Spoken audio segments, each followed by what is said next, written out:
अस्सलामु अलैकुम मोहतरम नाज़रीन, कैसे हैं। ज़ायरीन उम्रा को हरम के अंदर जाने से सख्ती से मना किया हुआ है और आप देख सकते हैं कि बैतुल्लाह के तवाफ़ का हिस्सा भी बिल्कुल खाली है।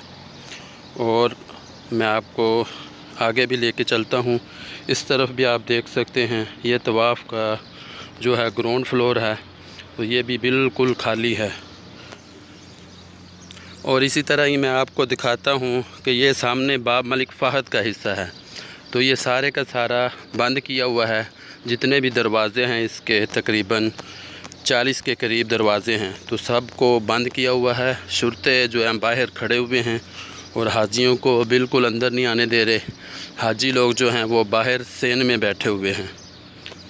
और अभी जब मैं हरम शरीफ में दाखिल हुआ हूँ नमाज से पहले, तो मरवा की तरफ उन्होंने बाहर से ही रास्ता बंद किया हुआ है। मैंने तो अपना हरम का कार्ड दिखाकर हरम में दाखिल हुआ हूँ, इसलिए उसने मुझे अंदर आने दिया है, वरना सब लोगों को, जितने भी लोग नमाज के लिए आ रहे हैं, उनको उसने बाहर ही रोका हुआ है।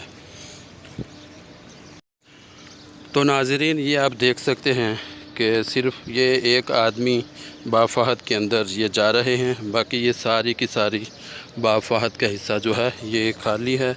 अभी बिल्कुल भी किसी हाजी को अंदर नहीं आने दिया जा रहा। मेरे साथ जुड़े रहिए मज़ीद मालूमात के लिए। इंशाअल्लाह मैं आइंदा भी आपको वीडियो बनाकर भेजता रहूँगा। शुक्रिया।